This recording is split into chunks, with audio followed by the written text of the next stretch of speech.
네, 오늘도 이 시간 주님 앞에 나와서 그리고 각 가정에서 예배하는 모든 분들을 주의 이름으로 환영합니다. 지난 한 주간 인터넷을 뜨겁게 달궜던 사진이 한 장면이 있습니다. 바로 이 사진인데요. 법무부 차관이, 은빈아 이거 화면 좀 넘겨주세요. PPT로 2번으로 법무부 차관이 그 아프가니스탄에서 우리나라를 도와줬던 사람들을 데리고 와서 진천에 생활시설에 입소를 시킬 때에 기자들 앞에서 브리핑하는 장면입니다. 비가 많이 오는 날이었고 그날 브리핑을 하는 중에서 브리핑을 위해서 이제 하고 있는데 뒤에 직원 한 사람이 차관을 무릎을 꿇고 우산을 받치는 사건이 있었습니다.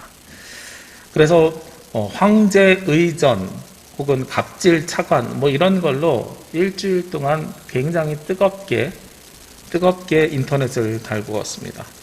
그런데 어제 말씀을 준비하면서요, 한 방송사에서 만든 유튜브 동영상을 하나 발견했는데 앞뒤 전후 사정을 이야기한 동영상입니다. 한번 보시겠습니다. 네, 비가 많이 오는 날이라서 우산을 다른 직원에게 건네고 이제 브리핑을 한 10여 분 해야 되니까 그 용지가 꽤 됐나 봐요. 그래서 우산을 건네고 그 앞에 섰습니다.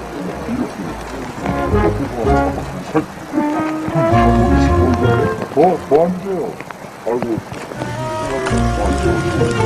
밖에 아래로 이제 안 나오거든. 박사현대도 우리 강원도에 일을 했어.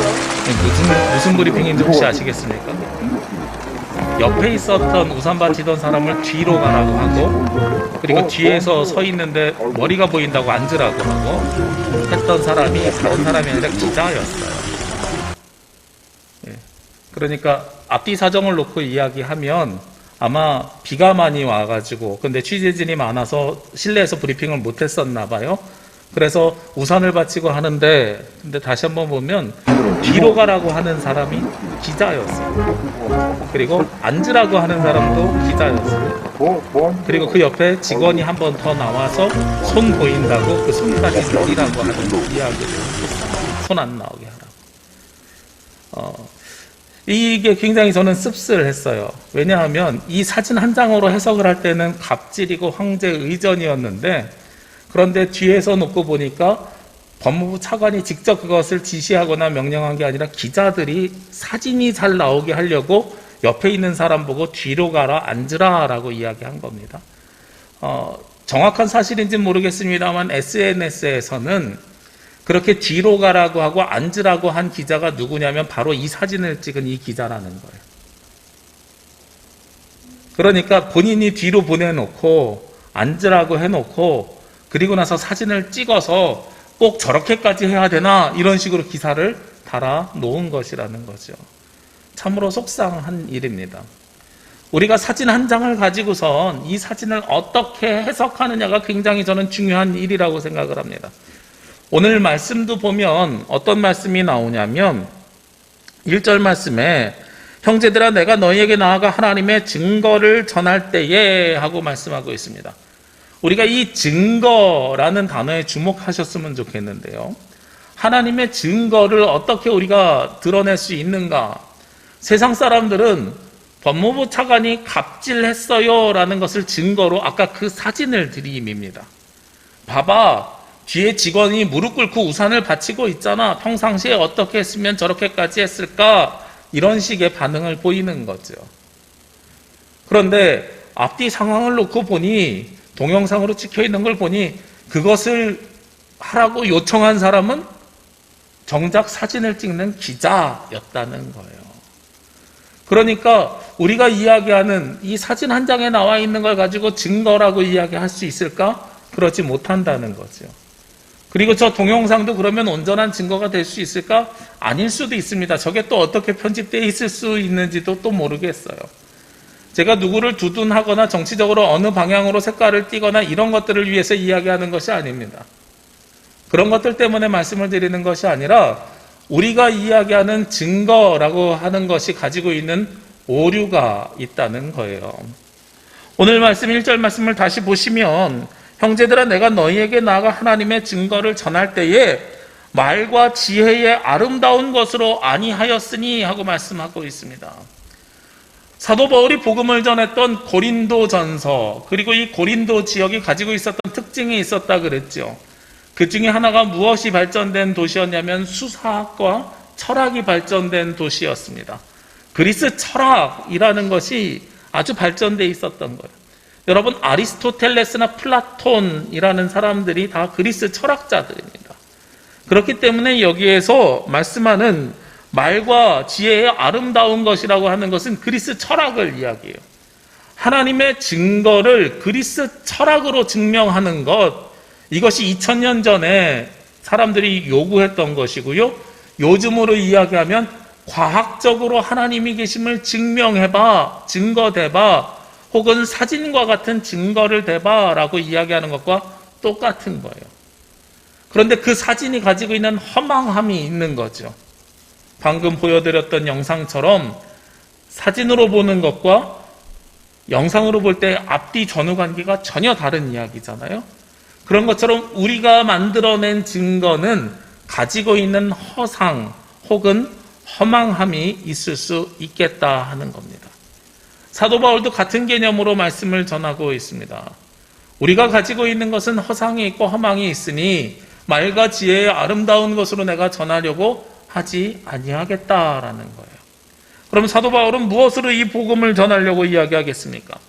오늘 2절 말씀에 내가 너희 중에서 예수 그리스도와 그가 십자가에 못 박히신 것 외에는 아무것도 알지 아니하기로 작정하였습니다. 말씀이 알지 아니하기로 작정하였습니다. 이러니까 좀 애매하죠? 하지 않다고 아니할 수 없다 뭐 이렇게 이야기하면 우리가 알아듣기가 어렵잖아요. 이 말씀을 쉽게 이야기하면 예수 그리스도와 십자가에 못 박히신 것만이 우리가 증거해야 되고 전해야 되는 것이다 라는 거예요. 그러니까 하나님께서 우리에게 보여주신 증거는 말과 지혜의 아름다운 것으로 설명되는 것이 아니라 오직 무엇으로 드러난다고요? 예수 그리스도가 십자가에 못 박히신 것으로만 드러난다고요. 그것이 하나님께서 우리에게 보여주신 증거다라고 말씀하고 있는 겁니다. 이것이 우리가 앞에 나눴던 고린도전서 1장 17절 말씀에 십자가의 도와 연결되어서 오직 십자가만이 우리가 전하는 말씀입니다라는 거죠.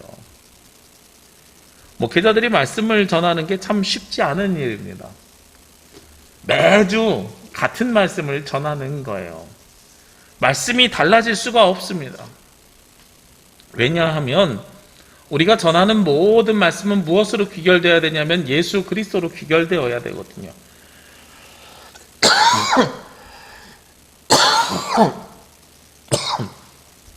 죄송합니다. 예수님이 계시지 않으면 우리는 하나님의 증거를 드러내는 것이 아니라는 거예요. 예수님이 우리를 어떻게 구원하셨는가 막 논리적으로 과학적으로 설명하고 그런 것들이 아무 의미가 없다는 겁니다. 그리고 모든 결론이 다 예수 그리스도로 나는 거예요. 어떤 분들은 그런 말씀을 합니다. 설교에 12가지 주제가 있다. 또 어떤 분들은 8가지 주제가 있다. 이런 식으로 이야기합니다. 성경에 보면 창조에 대한 이야기가 있어요. 그 다음에 인간의 고난에 대한 이야기가 있어요. 하나님의 사랑에 대한 이야기가 있습니다. 회개에 대한 말씀이 있고요. 그리고 예수 그리스도가 이 땅에 오심에 대한 말씀이 있습니다. 예수님의 부활하심과 성령의 임재와 그리고 우리가 구원받아야 되는 이야기가 있습니다. 여러 이야기가 있는데 이 이야기는 다른 이야기처럼 보이지만 결국 하나입니다. 하나님께서 이 땅을 왜 만드셨을까요? 하나님께서 만드신 이유는 우리 사랑하셔서예요. 고난당하고 있는 인간을 어떻게 사랑하십니까? 우리를 구원하심을 통해서 사랑하십니다. 결국은 모두가 다 같은 이야기고 같은 말씀으로 귀결이 되는 거예요. 그런데 우리는 이것을 그냥 같은 말씀으로 받기에는 너무나도 매주 들어야 되니까 쉽지 않은 이야기가 되는 거죠. 그래서 매주 다른 방법으로 다른 이야기를 전하는 것 같지만 결국 결론은 오직 하나여야 돼요. 무엇이라고요? 예수 그리스도여야 된다는 사실입니다. 이것은 여러분들이 매일 식사하시는 것과 똑같다고 생각하시면 됩니다. 오늘 예배 마치고 집에 가면 뭐 드십니까? 밥 드셔야 되죠. 어제 뭐 드셨습니까? 밥 드셨습니다. 결국은 우리가 모두 밥을 먹는 건데 이 밥을 매일 먹는 것이 지루하니까 어떤 때는 밑반찬을 가지고 먹기도 하지만 어떤 때는 여기에다가 고기를 같이 구워서 먹기도 하고 어떤 때는 나물을 같이 먹기도 하고 어떤 때는 카레같이 덮밥으로 그 위에 올려서 먹기도 하고 어떤 때는 밥을 볶아서 볶음밥으로 먹기도 하고 다양한 방법으로 먹지만 결론은 뭐예요? 밥을 먹는 거예요. 우리가 세상의 말과 지혜의 아름다운 것으로 예수 그리스도를 증명하려고 하고 증거하려고 하고 여러 가지 시도를 하지만 결국은 무엇이 있어야 된다고요? 예수 그리스도가 있어야 된다고요. 그것이 없으면은 아무 소용이 없습니다. 그것이 없으면 그것은 하나님의 말씀의 선포가 아니라 강연으로 변하는 거예요. 저는 말씀을 잘 전하기 위해서 여러 가지 연구를 하는데 그 중에 하나가 강연을 보는 겁니다.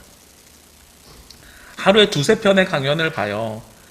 차이나는 클래스 같은 강연을 보면 역사학자, 음악가, 건축학자 이런 사람들이 와서 자기 분야의 이야기들을 합니다. 벌거벗은 세계사 같은 강연을 보면 역사학자들이 나와서 과거 역사를 굉장히 재밌게 전해줘요. 제가 그런 방송들을 보면서 예전에 학교에서 선생님들이 이렇게 아이들을 역사를 가르쳤으면 얼마나 재밌었을까 이런 생각을 하기도 합니다. 저희 큰아이 같은 경우는 요즘 그 역사 강의에 너무 빠져가지고 아빠 저녁에 역사 강의 같이 봐요 이럴 만큼 되게 흥미를 가지고 봐요. 그래서 아이들도 이렇게 재밌게 들을 수 있는 것 1시간 10분의 강의를 재밌게 들을 수 있을 만큼 저도 말씀을 준비하면 참 좋겠다라고 생각하면서 많이 연습을 합니다. 근데 그게 쉬운 일이 아니에요. 제가 아는 PD한테 물어보니까요, 그런 강연 찍는데 몇 시간 걸리냐고 물어봤더니 3시간에서 많으면 5시간 걸린대요. 그분들은 3시간에서 5시간 동안 강의를 하고 이걸 몇 시간으로 줄여요? 1시간 10분으로 줄이는 겁니다. 그러니까 재미없는 것들 다 어떻게 하겠어요?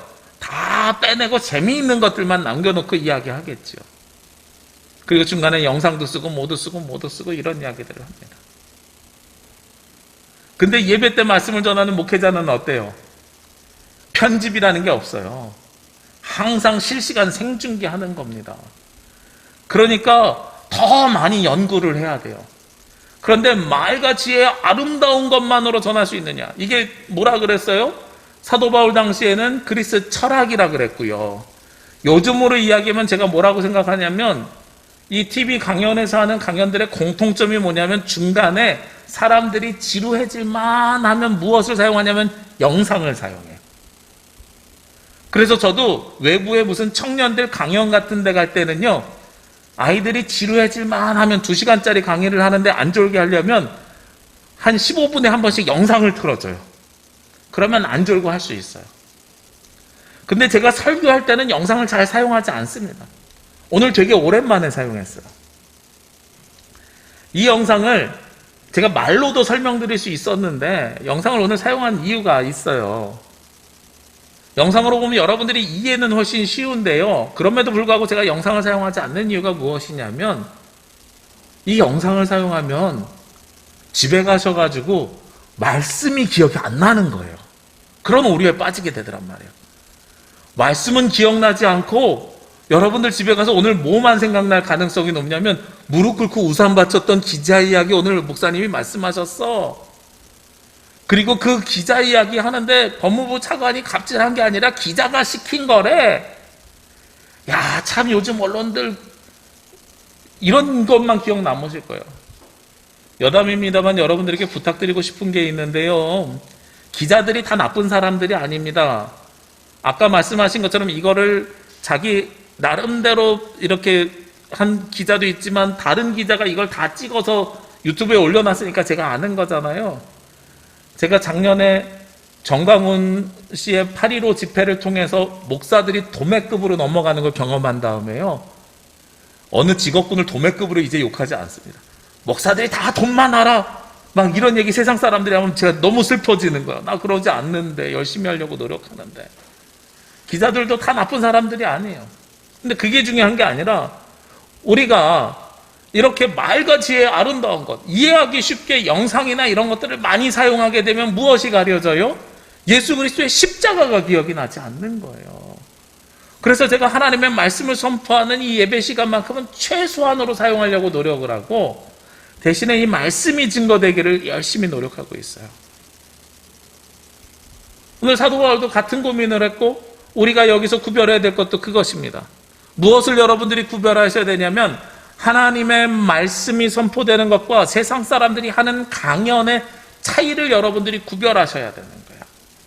재미있기로 이야기하면 강연이 재미있습니다. 저도 강연할 땐 뭐 한다 그랬어요? 영상도 사용하고 이야기를 해요. 요즘 청년들은 강연할 때 보면은요, 뭐라고 이야기하냐면 이것이 사실인지 아닌지 막 핸드폰으로 막 검색해요. 우리 어르신들은 그러지 않지만 제가 말 한마디 잘못하면 바로 검색해갖고 카톡이 막 울려요. 목사님 그거 아닌데요? 뭐 이런 식으로. 제가 검색해봤더니 다른 것 같던데요? 이런 식으로 막 와요.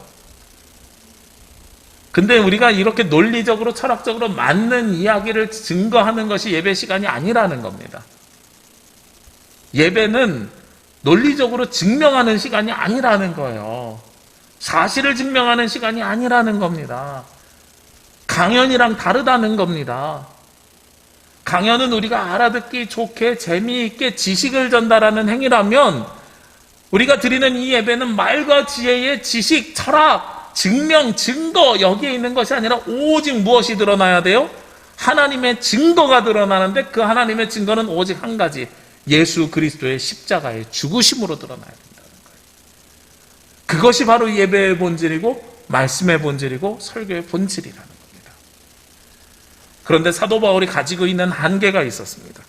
어떤 한계를 가지고 있었냐면 오늘 3절 말씀에 보면은요, 내가 너희 가운데 거할 때에 약하고 두려워하고 심히 떨었노라 하고 말씀하고 있어요.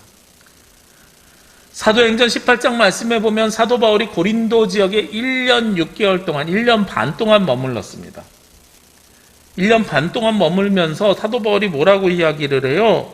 거기에 있을 때 내가 약하고 두렵고 심히 떨었노라 하고 이야기하고 있어요. 많은 학자들이 이야기하기를 어떻게 이야기하냐면 사도 바울이 우리가 상상하는 그 모양 모습이 아니었을 수 있다라는 거예요. 여러분들이 사도 바울 어떤 모양으로 상상하십니까? 이상하게도요, 성경을 주제로 한 드라마나 영화를 보면 거기 나온 사람들이 너무 다 잘생겼어요. 예수님을 비롯해서 예수님의 제자들 다 배우들이 해서 그런지 몰라도 너무 잘생겼거든요. 그런데 사도 바울 성경에 뭐라고 나와 있냐면 머리는 대머리고 코는 매부리 코고 눈에는 안질이 있어가지고 눈을 계속해서 깜빡거리기 하고 쉽지 못했다는 거예요. 외모로 사실은 사람을 평가할 수는 없지만 요즘 이야기하는 것처럼 멋지게 생기지는 않았다. 소위 꽃미남은 아니었을 것이다. 그러면 성경을 보니까 말씀을 굉장히 잘하는 것 같은데 사도 바울이 말을 잘했을까? 꼭 잘하지는 아니었을 수 있다. 달변이 아니라 눌변일 수 있다라고 학자들은 이야기합니다. 말을 잘 못했을 수 있다는 거예요. 그러면서 저는 오늘 말씀을 보면서 그런 생각이 들었습니다. 우리 목회자들 가운데서도요, 말씀을 전하는데 말을 잘 전하는 사람이 있고 글을 잘 쓰는 목사님들이 계세요. 이 둘의 차이가 있어요. 제가 보니까 글을 너무 잘 쓰시는 목사님들 계세요. 전에 종달교에서 목회하셨던 이재송 목사님도 짧은 글을 쓰는데도 굉장히 감동 있고 울림이 있는 글을 쓰십니다. 그리고 우리 제주노에 윤태원 목사님이라고 계시는데 거기 목사님도 매주 주일 아침마다 설교 요약한 거를 요 한 뼘 정도 되는 글을 올리는데요. 읽을 때마다 감동이 있어요. 그런데 글을 잘 쓰시는 목사님들은 가지고 있는 특징이 있습니다. 모두가 그러지는 않지만 대부분 원고를 읽으셔요. 이 잘 쓰여진 글을 읽으셔야 되기 때문에 어떤 부분이 약하냐면 성도들이랑 소통하면서 말씀을 전하는 부분이 약합니다. 반대로요. 저 같은 사람은 사람들이랑 성도들이랑 소통하면서 말씀을 전하잖아요. 저 같은 사람은 뭘 못 쓰냐면 글을 못 써요. 글 쓰는 게 너무 힘듭니다. 그럼에도 불구하고 원고 없이 올라오진 않아요. 원고를 써요. 문제는 이 원고를 보고 다른 사람들이 이해하거나 감동받기가 쉽지 않다는 거예요. 그래서 못 쓴다는 거예요. 안 쓴다는 이야기가 아니라. 그리고 저는 여러분들과 소통하면서 눈을 맞추면서 말씀을 전하기 때문에 실수가 좀 많을 수 있어요. 말에 실수가 있을 수 있다는 거죠. 네. 이런 단점이 있습니다. 그래서 뭐가 맞다 틀리다라고 이야기하는 게 아니에요. 다만 여기서 우리가 기억해야 될 것이 있어요.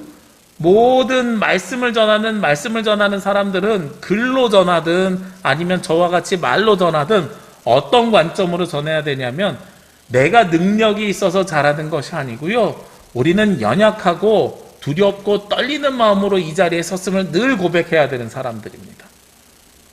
제가 말씀을 지금도 그렇게 이야기하지만 저 부족한 부분이 있고 약점이 있다니까요. 실수 많은 사람이라니까요. 제가 어느 날 그런 일을 한번 해봤습니다. 이렇게 설교한 내용을요, 문서로 옮겨봤어요. 옆에 있는 주변 목사님들이 이 목사님은 말씀을 잘 전하니까 그거를 원고로 책으로 잘 만들면 좋겠어 그러면서요 한번 이걸 옮겨보래요. 그래서 제가 하는 이 설교를 그대로 받아서 글로 남겨봤거든요. 그리고 나서 깜짝 놀랐어요. 뭐에 깜짝 놀랐냐면 비문도 이런 비문이 없어요. 문장의 호흡 관계가 안 맞고 왜 이렇게 글로 보니까 두서가 없어요. 제가 하는 말씀이, 전하는 말씀이. 근데도 앉아있는 분들은 그렇게 잘 못 느끼시잖아요. 옆에 있는 목사님들이 그거 딱 보시더니 확실히 이 목사님은 이 문서로 받아서 보는 것보다 그냥 동영상으로 듣는 게 더 좋아? 이런 말씀들을 하시더란 말이에요. 왜 그럴까요? 저 약하고 부족하기 때문에 그래요. 오늘 사도 바울이 고백하는 것처럼 저도 연약하고 두렵고 떨리는 사람이기 때문에 그렇습니다. 우리가 전파하고 전하는 이 말씀은요, 강연이 아니라 하나님의 증거를 드러내는 이 말씀을 전할 때는요, 사람이 드러나서 되는 것이 아니고요, 목회자 목사가 드러나서 되는 것이 아니고요, 목회자 목사를 통해서 말씀하시는 누가 드러나야 돼요? 하나님이 드러나셔야 되고 예수 그리스도가 그 말씀을 통해서 선포돼야 되는 거예요. 개인의 이야기는 그냥 양념치는 거지 개인의 이야기를 전하는 시간이 아니라는 겁니다. 오늘 사도 바울은 그래서요 자신의 약함을 고백합니다. 본인의 약함을 고백했더니 결론이 어떻게 납니까? 오늘 4절 말씀에요. 내 말과 내 전도함이 설득력 있는 지혜의 말로 하지 아니하고. 사도 바울이 전했던 말, 사도 바울이 전했던 이 전도하기 위해서 했던 복음의 말씀이요, 지혜의 말로, 설득력 있는 지혜의 말로 하지 아니하였대요. 그런데 다만 무엇이 드러나요? 성령의 나타나심과 능력으로 하여 하고 말씀하고 있어요. 우리가 연약하니까 누가 역사하세요? 성령님께서 역사하시더라 하는 겁니다. 말씀을 잘 못 전하는 부족한 종이 이 자리에 서 있으니까 여러분들이 말씀을 받을 때에는 누구의 의지에서 받아야 돼요? 성령님의 의지에서 받아야 돼요. 저도 성령님의 의지에서 말씀을 선포하는 것이고 여러분도 성령님의 의지에서 말씀을 받으셔야 되는 겁니다. 제가 세상에서 똑똑해가지고 무슨 지적으로, 뭘로, 철학으로, 증거로, 영상으로, 사진으로 이렇게 이야기하면 누가 사라진다고요? 예수 그리스도의 십자가가 사라진다고요. 저는 여러분들이 제발 집에 가셔서 오늘 맨 앞에 보셨던 차관의 사진과 동영상이 남지 않으셨으면 좋겠어요. 그것보다 중요한 말씀이 여러분들 가운데 남아 있으셨으면 좋겠고 그것보다 중요한 예수 그리스도의 십자가가 남아 있었으면 좋겠어요. 그러기 위해서는 여러분들이 성령의 능력에 의지해서 이 시간 말씀을 받으셔야 됩니다. 저도 성령의 능력에 의지해서 말씀을 전해야 됩니다. 그러면 맨 마지막에 5절에 이렇게 말씀이 마무리가 됩니다. 너희 믿음이 사람의 지혜에 있지 아니하고 다만 하나님의 능력에 있게 하려 하였노라. 그렇게 받으셔야 여러분들의 믿음이요 사람의 지혜에 있는 것이 아니라 하나님의 능력이 여러분들 속으로 들어가는 거예요. 사람의 지혜는 얼마든지 조작이 가능합니다. 제가 아까 영상 보여드렸잖아요. 제가 이 말씀을 준비하면서 어제 다른 영상도 찾아봤거든요. 아까 사진을 찍은 그 기자가 속해 있는 방송사가 있어요. 그 방송사에서 뉴스한 것도 제가 봤는데, 그 방송사에서 뉴스한 건 어떻게 편집되어 있냐면, 앞에 기자가 뒤로 가세요, 앉으세요 하는 말을 딱 빼놓고 옆에 있는 직원이 와서 우산 내려, 손 내려 하는 장면부터 시작이 돼요. 그러면서 그 기사 리포팅이 굉장히 안 좋게 이야기를 하고 있어요. 제가 그걸 보면서 어떤 생각이 들었냐면, 요즘 젊은이들이 이야기하는, 악마의 편집이라는 것이 저런 것이구나. 우리가 증거대봐, 증명해봐 라는 말은 얼마든지 우리의 관점에 의해서 해석되는 데서 끝나는 것이 아니라, 그것을 우리가 필요한 대로 나의 약점을 감추고 나를 드러내기 위해서 편집을 해가지고 내가 다른 사실들을 사람들에게 전할 수 있겠구나라는 생각이 드는 거예요. 그래서 이 시간 말씀을 전할 때도요, 항상 조심스러워하는 것이 무엇이냐면, 악마의 편집을 해서 내가 말씀을 전하면 안 되겠구나라는 것을 늘 고민하면서 말씀을 준비합니다. 저희가 신학교 다닐 때요, 그 설교학 교수님한테 배우는 내용이 있습니다. 저희 설교학 교수님한테는 항상 첫 번째로 뭘 배우냐면, 성서 일과대로 설교를 하세요라는 걸 배워요. 성서 일과라는 게 뭐냐면, 전 세계 교회가 같은 말씀으로 교회 일치 운동을 하면서 같은 말씀으로 오늘의 강단에서 말씀이 선포되었으면 좋겠다. 가톨릭은 교황청에서 내려온 같은 말씀으로 매주 강론이 일어나잖아요. 개신교도 각자 목회자들이 설교를 하지만 같은 말씀을 전 세계 그리스도인들이 함께 말씀을 받았으면 좋겠다 해서 만든 게 성서 일과예요. 성서 일과는 구약의 말씀과 복음서의 말씀과 서신서의 말씀을 읽게 돼 있고, 3년 동안 그 말씀을 들으면 성경 전체의 주요한 내용을 다 말씀을 듣게 돼 있어요. 그러면서 교수님들이 하는 그 성서 일과의 가장 장점은, 제가 아까 음식을 비유했는데, 편식하지 않고, 어떤 목사님은 신약만, 어떤 목사님은 구약만 이렇게 편식해서 말씀을 전하는데, 편식하지 않고 모든 말씀을 골고루 받을 수 있다라는 장점과, 또 하나는 목회자가 누구 듣게 하기 위해서는 표적 설교를 안 할 수 있다라는 거예요. 그게 장점이에요. 근데 저는 성서 일과를 되게 좋게 생각하지만 100% 사용하고 싶은 생각은 또 없어요. 왜냐하면 교회마다 필요한 말씀이 다른 거예요. 우리 교회 성도들에게는 우리에게 필요한 말씀이 있고, 성서 일과대로 하면 필요한 말씀을 전하지 못한다는 단점이 있고, 또 하나는 신앙생활에 연륜이 많으신 분들과 이제가 신앙생활 시작하신 분들하고 상관없이 일정 정도 신앙이 성숙된 분들이 받아들일 수 있는 말씀의 이해가 있어야 되는 거라서 제가 그걸 반대해요. 그런데 저는 동시에 어떤 부분을 마음에 담아두고 있냐면, 표적 설교는 하지 않아야 되겠다. 내가 의도를 가지고 말씀은 전하지 않아야 되겠다. 이런 마음으로 나름대로 어떻게 준비를 하냐면, 12주 내지 16주에 주제 설교를 할 때는 시리즈를 준비하고, 그리고 오늘과 같이 강해 설교할 때는 책 한 권을 정해서 고린도전서 강해를 하고, 제가 본문을 정하는 게 아니죠. 제가 오늘 그 기사를 보고 본문을 정한 게 아닙니다. 말씀이 먼저 본문이 나와 있고, 이 본문을 가지고 묵상하면서 필요한 재료들을 찾아내는 겁니다. 그게 제가 사용하는 방법이에요.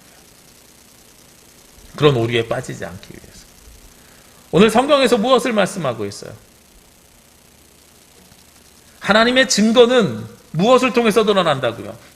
하나님의 증거는 세상의 증명이나 논리나 지혜나 철학을 통해서 우리에게 알려주시는 것이 아니라, 하나님의 증거는 오직 성령의 능력을 통해서 여러분에게 역사된다고요.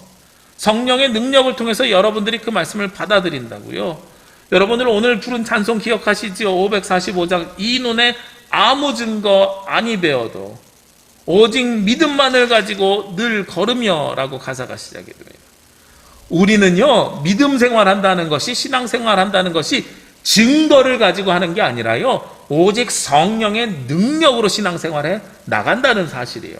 그렇게 여러분들이 신앙생활해 나가야 하나님의 능력이 여러분 가운데 임재하게 되는 겁니다. 그리고 성령의 능력과 하나님의 능력의 가장 중심에는 누가 계셔야 된다고요? 우리를 위해 십자가를 지신 예수 그리스도가 계셔야 된다. 그게 우리가 드리는 이 예배에 여러분들이 듣는 말씀의 가장 중요한 핵심입니다. 그래서요, 여러분들이 주일날 예배 나오실 때요, 오늘은 목사님께서 무슨 말씀 하실까 이러고 나오지 마시고요, 오늘은 목사님 통해서 예수님의 십자가가 어떻게 들어갈까 하는 것을, 그 의문점을 가지고 말씀을 들으셔야 돼요. 오늘은 예수님의 십자가가 어떻게 드러날까?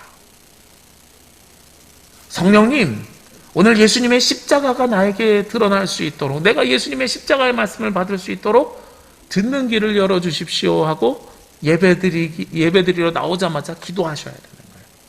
그러면 저는 말씀을 전하는 자로 성령의 능력에 힘입어서 예수 그리스도의 십자가를 전할 수 있도록, 그래서 하나님의 능력의 증거가 성도들에게 선포될 수 있도록 도와주십시오 하고 저도 기도하는 거예요.